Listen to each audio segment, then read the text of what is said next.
Les conservateurs continuent de parler de la Chine et du Parti libéral. Mais j'aimerais rappeler aux députés que, en fait, ce sont les conservateurs de Harper qui ont signé une entente avec la Chine communiste en 2012 qui donnait aux sociétés chinoises beaucoup de pouvoir quant à notre autorité démocratique. C'est Rob Nicholson, qui était le ministre de la Défense, qui a signé une entente avec les forces armées chinoises en 2013.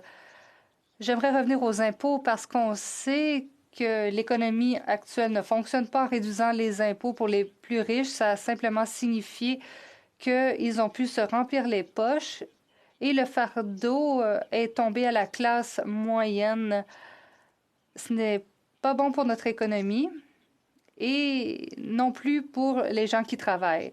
Je suis d'accord avec les députés de Kingston et les îles. Il faut avoir une réforme du système fiscal. Nous devons veiller à ce que les riches paient leur juste part. Le député est d'accord pour dire que le fardeau tombe trop souvent sur les gens qui travaillent et la classe moyenne. Le député d'Abbotsford.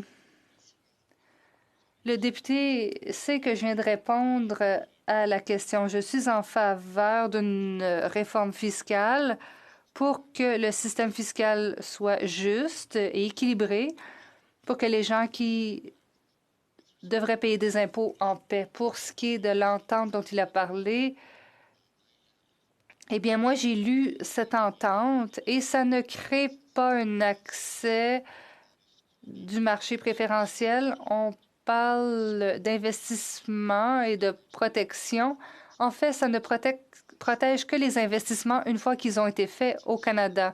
Et c'est une décision que le gouvernement fédéral peut faire si des investissements étrangers peuvent être faits au Canada, si il atteint une certaine valeur seuil.